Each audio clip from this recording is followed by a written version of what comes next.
அப்படி விட்டு விடுகிறார்கள். மெம்பர் படியிலிருந்து இறங்குகிறார்கள், ஓடோடி செல்கிறார்கள். அந்த 2 குழந்தைகளை வாரி அணைத்துக் கொள்கிறார்கள். தாங்கள் இருந்த இடத்திற்கு வந்து அமர்த்துகிறார்கள். அப்பொழுது சொன்னார்கள், அருமை தோழர்களே, சதகல்லா, இறைவன் எவ்வளவு பெரிய உண்மை சொல்லி இருக்கிறான் அருள்மறையிலே பார்த்தீர்களா? இன்னமா அம்மாளுக்கும் அவுலாதுக்கும் ஃபித்னத்துன், உங்களுடைய குழந்தை செல்வங்களும் உங்களுடைய பொருள் செல்வங்களும் உங்களுக்கு வழங்கப்பட்ட சோதனை பொருட்கள் என்று இறைவன் சொன்னது எவ்வளவு பெரிய உண்மை. இப்பொழுதுதான் நீங்கள் பார்த்தீர்களே, நான் பிரசங்கம் செய்து கொண்டிருக்கிறேன், இந்த குழந்தைகளையும் பார்த்தேன், என்னால் பேச்சை தொடர முடியவில்லையே, விட்டு விட்டு இவர்களை தூக்கி வந்து அமர்த்தியதன் பின்னால் தானே மறுபடியும் பேச்சை தொடங்குகிறேன். இறைவன் சொன்னது உண்மைதான், உங்களுக்கு வழங்கப்பட்ட சோதனை பொருட்கள் என்று இறைவன் அற்புதமாக சொல்லி இருக்கிறான் என்றார்கள் நபிகள் நாயகம் ஸல்லல்லாஹு அலைஹி வஸல்லம் அவர்கள். ஹுசைன் ரலியல்லாஹு அன்ஹு அவர்கள் அழுதால் உடனே தனது மகளார் ஃபாத்திமா ரலியல்லாஹு அன்ஹா அவர்களை கண்டித்துக் கொள்வார்கள். இந்த குழந்தை அழுதால் எனது உள்ளம் பொறுக்காது என்பது உனக்கு தெரியாதா, ஏன் அழ வைக்கிறாய் என்று தனது மகளாரை கேட்பார்கள் நபிகள் நாயகம் ஸல்லல்லாஹு அலைஹி வஸல்லம் அவர்கள். அந்த அளவிற்கு தனது பேர குழந்தைகள் ஹலரத் ஹசன் ஹலரத் ஹுசைன் ரலியல்லாஹு அன்ஹுமா இவர் மீது பிரியம் வைத்தார்கள். அந்த இருவரை பற்றி சொல்லி காட்டினார்கள், அல் ஹசனு வல் ஹுசைனு சய்யிதா ஷபாபி அஹ்லில் ஜன்னah, அந்த இருவரும் சொர்க்கத்து வாலிபர்களின் 2 தலைவர்கள் என்றார்கள் நபிகள் நாயகம் ஸல்லல்லாஹு அலைஹி வஸல்லம் அவர்கள். இப்ப நமக்கெல்லாம் ஒரு சந்தேகம் வரும், சொர்க்கத்து வாலிபர்கள் என்று ஸல்லல்லாஹு அலைஹி சொல்லி இருக்கிறாங்களே, சொர்க்கத்துலதான் எல்லாருமே வாலிபர்களாகத்தானே இருப்பார்கள்? அல்லாஹ் குர்ஆன்ல சொல்லி காட்டுறான்ல, ஃபஜஅல்னாஹுன்ன அப்காரன், சொர்க்கத்து பெண்களை எல்லாம் இளம் பெண்களாக நாம் மாற்றி விடுவோம். எல்லோருமே அது ஆண்களாக இருக்கட்டும் பெண்களாக இருக்கட்டும் 33 வயதுடையவர்களாக இருப்பார்கள் சொர்க்கத்திலே என்று நபிகள் நாயகம் ஸல்லல்லாஹு அலைஹி வஸல்லம் அவர்கள் சொல்லி தந்திருக்கிறார்கள். அப்படியானால் எல்லோரும் வாலிபர்கள் தான், அங்க நபிமார்கள் கூட வாலிபர்களாகத்தான் இருப்பார்கள். அப்ப இந்த 2 பேரும் வாலிபர்களுக்கு தலைவன் என்று சொன்ன என்ன காரணம்? இந்த உலகத்திலே வாலிப பருவத்திலே இருக்கின்ற போது ஒருவர் மரணித்து சொர்க்கத்திற்கு சென்றால் இவர்களுக்கெல்லாம் தலைவர்களாக அந்த இருவரும் இருப்பார்கள் என்பதைத்தான் ஸல்லல்லாஹு அலைஹி வஸல்லம் அவர்கள் இப்படி சொல்லி காட்டினார்கள் என்பதை இமாம்கள் நமக்கு விளக்கம் தருகிறார்கள். ஃபாத்திமா ரலியல்லாஹு அன்ஹா அவர்கள் சொர்க்கத்தின் தலைவியாக இருக்கிறார், சொர்க்கத்து பெண்களின் தலைவி. இதை ஹுதைஃபா ரலியல்லாஹு அன்ஹு அவர்கள் அறிவிக்கிறார்கள். இந்த ஹதீஸ்ல இல்முல் கைபு இருக்குது. ஹுதைஃபா ரலியல்லாஹு அன்ஹு சொல்றாங்க, நான் எனது தாயார் இடத்திலே அனுமதி கேட்டேன். தாயார் அவர்களே, நான் ஸல்லல்லாஹு அலைஹி வஸல்லம் அவர்களிடம் சென்று தங்களுக்காகவும் எனக்காகவும் பாவ மன்னிப்பு தேடும்படி கேட்டுவிட்டு வருகிறேன், அனுமதி தாருங்கள். தாயார் அவர்கள் அனுமதி கொடுத்தார்கள். நான் பள்ளிக்கு சென்றேன். மக்ரிப் தொழுகை நேரம், மக்ரிபை தொழுதார்கள் ஸல்லல்லாஹு அலைஹி வஸல்லம் அவர்கள். அதற்கு அடுத்து நஃபிலான தொழுகைகளையும் தொழுதார்கள். இஷாவுடைய நேரம் வந்தது, அந்த தொழுகையும் நிறைவேற்றினார்கள். பின்பு சென்றார்கள். அவர்களுக்கு பின்பு நான் சென்றேன். எனது காலடியின் சப்தத்தை அவர்கள் கேட்டதால் மன்ஹாதா, யாரது என்று கேட்டுவிட்டு ஹுதைஃபாவா என்றார்கள். நான் ஆச்சரியம் அடைந்து போனேன். ஏன்னா பின்னால போற யாருன்னு தெரியாது, சலாசம் போயிட்டு இருக்காங்க. பின்னாடி இவங்க போறாங்க, சத்தத்தை வச்சு யாரது என்று கேட்டுவிட்டு அதோட நிறுத்திக் கொள்ளல, ஹுதைஃபாவா, நான் ஆம் என்றேன். அதுக்கு அடுத்து சலாஸ் என்ன தெரியுமா கேட்கிறாங்க, மா ஹாஜத்துக்க, என்ன வேலையா வந்தீங்க? கஃபரல்லாஹு லக்க வலி உம்மிக்க, அல்லாஹ் உங்களையும் உங்கள் தாயாரையும் மன்னிப்பானாக என்றார்கள் ஸல்லல்லாஹு அலைஹி வஸல்லம். என்ன நோக்கத்துக்காக வர்றாங்களோ அது சொல்லவே கிடையாது. ஸல்லல்லாஹு அலைஹி வஸல்லம் அது சொல்லிட்டு என்ன தேவையா வந்தீங்கிறாங்க. இதுதான் ஸல்லல்லாஹு அலைஹி வஸல்லம் அவர்களுடைய பார்வை ஒவ்வொரு மாமினுடைய ஒவ்வொரு மனிதனுடைய உள்ளத்தையும் ஊடுருவி செல்கின்ற ஆற்றலை பெற்றிருக்கிறது என்பதை நாம் மறந்துவிடக் கூடாது. ஏன்னா ஸல்லல்லாஹு அலைஹி வஸல்லம் அவர்கள் தொழுகையிலே நிற்கிறார்கள். அருமை தோழர்களுக்கு சொன்னார்கள், அத்தீமு ருக்கூஅக்கும், உங்களுடைய ருக்கூஐ சரியாக செய்யுங்கள், எனக்கு பின்னால் தானே நீங்கள் இருக்கிறீர்கள் என்று மட்டும் கருதி விடாதீர்கள். ஏன் தெரியுமா?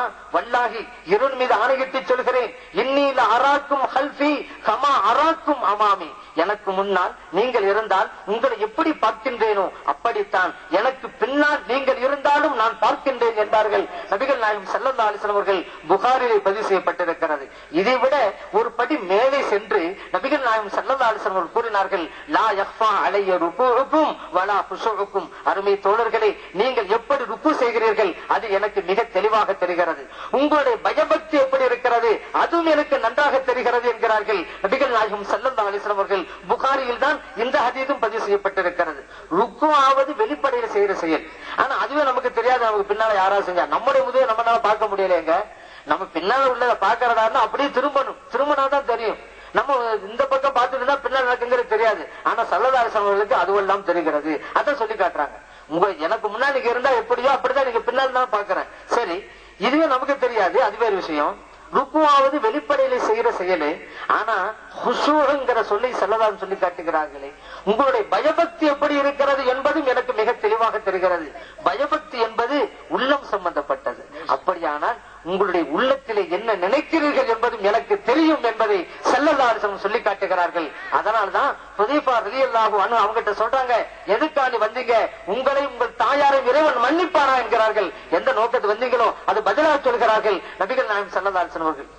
இதற்கு பின்பு ஹுதைஃபா ரலியல்லாஹு அன்ஹு கூறுகிறார்கள், ஸல்லல்லாஹு அலைஹி வஸல்லம் அவர்கள் என்னிடம் சொன்னார்கள், ஹுதைஃபா அவர்களே, இப்பொழுது ஒரு மலக்கு வந்தார்கள். இதற்கு முன்பு இந்த மண்ணுலகிற்கு அவர்கள் வருகை தரவே இல்லை. முதலாக வந்தார்கள். ஒரு செய்தியை சொல்வதற்காக வந்தார்கள். என்ன தெரியுமா? ஃபாத்திமா ரலியல்லாஹு அன்ஹா அவர்கள் சொர்க்கத்து பெண்களின் தலைவி என்று இறைவன் சொன்னான் என்கிற செய்தி சொல்லிவிட்டு சென்றார்கள் என்றார்கள் நபிகள் நாயகம் ஸல்லல்லாஹு அலைஹி வஸல்லம் அவர்கள். ஹசன் ஹுசைன் ரலியல்லாஹு அன்ஹுமா சொர்க்கத்து வாலிபர்களின் தலைவர்கள். ஃபாத்திமா ரலியல்லாஹு அன்ஹா அவர்கள் சொர்க்கத்து பெண்களின் தலைவியாக இருக்கிறார்கள்.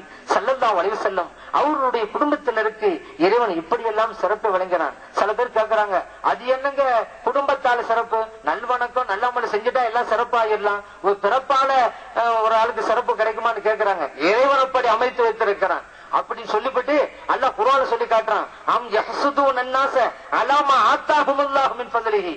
இறைவன் தன்னுடைய நிஅமத்தை சிலருக்கு கொடுத்திருக்கிறான், இதை கண்டு சிலர் பொறாமைப்படுகிறார்களா என்று இறைவன் கேட்கிறான். ஸல்லல்லாஹு அலைஹி வஸல்லம் குடும்பத்தினருக்கு அப்படிப்பட்ட சிறப்பு அல்லாஹ் வச்சிருக்கிறான். இதை மறுக்க முடியுமா? மறுத்தால் குர்ஆன் வசனத்தை மறுக்க வேண்டிய ஒரு அபாயம் ஏற்படுமே. சிந்தித்து பார்க்க வேண்டும். அல்லாஹ் தஆலா குர்ஆன்ல தெளிவாக சொல்லி காட்டுகிறான், இன்னமா யுரீதுல்லாஹு லியுذஹிப அன்குமுர் ரிஜ்ஸ் அஹ்லல் பைத் வ யுதஹ்ஹிரக்கும் தத்ஹீரா.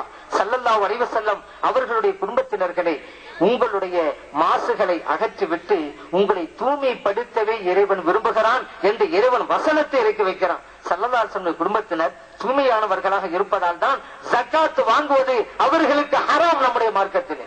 ஏன்னா ஜக்காத் என்பது கழிவு பொருள். ஜக்காத்ங்கிற சொல்லுக்கு தூய்மைப்படுத்துங்கிறது அர்த்தம். ஜக்கா என்றால் தூய்மைப்படுத்தினான். ஒரு ஆள் தன்னிடம் இருக்கிற செல்வத்திற்கு ஜக்காத் கொடுக்கிறான்னு சொன்னா இருக்கிற பொருள் தூய்மை அடைகிறது.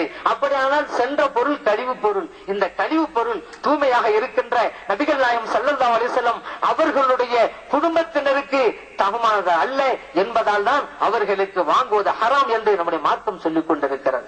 இப்படிப்பட்ட சிறப்புகளை எல்லாம் நபிகள் நாயகம் ஸல்லல்லாஹு அலைஹி வஸல்லம் அவருடைய குடும்பத்தினருக்கு இறைவன் வழங்கி இருக்கிறான் என்பதை நாம் மறந்துவிடக் கூடாது. மேலும் ஹஜ்ரத் அலி ரலியல்லாஹு அன்ஹு அவர்களும் ஸல்லல்லாஹு அலைஹி வஸல்லம் குடும்பத்தை சார்ந்தவர்கள். எவ்வளவு பெரிய சிறப்பை அவர்கள் பெற்றிருக்கிறார் தெரியுமா? ஹைபர் யுத்தம் நாளை நடைபெற போகிறது. இன்றைக்கு சொல்கிறார்கள் நபிகள் நாயகம் ஸல்லல்லாஹு அலைஹி வஸல்லம் அவர்கள், நாளைய தினம் ஒருவரின் கையிலே நான் கொடியை கொடுப்பேன், அவரின் மூலமாகத்தான் வெற்றி கிடைக்கப் போகிறது. அவர் யார் தெரியுமா? இறைவனை நேசிக்கிறார். இறை தூதர் ஸல்லல்லாஹு அலைஹி வஸல்லம் அவர்களையும் நேசிக்கிறார். அத்துடன் நிறுத்திக் கொள்ளவில்லை. மேலும் சொல்கிறார்கள் ஸல்லல்லாஹு அலைஹி வஸல்லம் அவர்கள், அல்லாஹ் அவரை நேசிக்கிறார், இறை தூதர் ஸல்லல்லாஹு அலைஹி வஸல்லம் அவர்களும் நேசிக்கிறார். ரெண்டு சொல்கிறார், இவரும் அந்த இருவரையும் நேசிக்கிறார், அந்த இருவரும் இவரை நேசிக்கிறார்கள். அப்படிப்பட்ட ஒரு மனிதரிடம் நான் கொடுக்க போகிறேன் கொடியை. அடுத்த நாள் காலை மக்கள் எல்லாம் எழுதுறாங்க. சாபா பெருமக்களுக்கு மத்தியில பரபரப்பான பேச்சு. யார் அந்த அடியாராக இருக்கும்? அந்த நல்லடியார், அந்த பேச்சிலை பெற்ற அடியார் யார்? நாம இருக்க கூடாதா என்கின்ற ஏக்கம் ஒவ்வொரு தோழருடைய உள்ளத்திலும் இருக்கிறது. ஏன்? ஸல்லல்லாஹு அலைஹி வஸல்லம் அவர் சொன்ன வார்த்தை, இந்தவர் இருவரையும் இறைத்தூதர் ஸல்லல்லாஹு அலைஹி வஸல்லம் அவர்களையும் நேசிக்கிறார், அந்த இருவரும் இவரை நேசிக்கிறார்கள். அதனால்தான் இந்த சிறப்பு நமக்கு கிடைக்க வேண்டும் என்பதால் ஒவ்வொருவரும் ஆதங்கப்படுகிறார்கள், ஒவ்வொருவரும் ஆசைப்படுகிறார்கள். அழைக்கப்படுகின்ற நபர் நாம இருக்கக்கூடாதா என்று ஸல்லல்லாஹு அலைஹி வஸல்லம் அவர்கள் குரல் எழுப்புகிறார்கள். ஐயனல் அலி, அலி எங்கே என்றார்கள் ஸல்லல்லாஹு அலைஹி வஸல்லம். அலி ரலியல்லாஹு அன்ஹு அவர்கள் கண் வலியால் பாதிக்கப்பட்டிருக்கிறார்கள் என்று சொன்னபோது அழைத்து வாருங்கள் என்றார்கள். அலி ரலியல்லாஹு அன்ஹு அவர்கள் அழைத்து வரப்படுகிறார்கள்.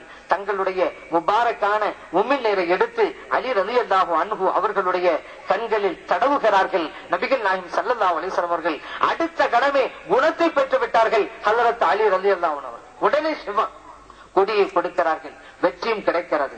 அலி ரலியல்லாஹு அன்ஹு அவர்களை பற்றி நபிகள் நாயகம் ஸல்லல்லாஹு அலைஹி வஸல்லம் சொன்னார்கள், அலி ரலியல்லாஹு அன்ஹு அவர்கள் என்னை சார்ந்தவர்கள், நான் அவர்களை சார்ந்தவன் என்று சொல்லிவிட்டு, ஹுவ வலியு குல்லி மூமினின், எல்லா மூமின்களுக்கும் பாதுகாவலராக இருக்கிறார்கள், உதவியாளராக இருக்கிறார்கள் அலி ரலியல்லாஹு அன்ஹு அவர்கள். இந்த கருத்தை ஏற்றுத்தான் இறைவனும் வசனத்தை இறக்கி வைத்தான். இன்னமா வலியுக்கும் அல்லாஹ், மக்களே உங்களுடைய உதவியாளர் அல்லாஹ் வரசூலுஹு இறைத்தூதர் ஸல்லல்லாஹு அலைஹி வஸல்லம் அவர்கள் வல்லதீன ஆமனு இறை நம்பிக்கை கொண்ட நல்லடியார்கள் என்று இறைவன் சொல்லி தந்தான். நமக்கு உதவியாளர் இந்த உலகத்தில் யாரு? அல்லாஹ், ரசூல் ஸல்லல்லாஹு அலைஹி வஸல்லம் அவர்கள்,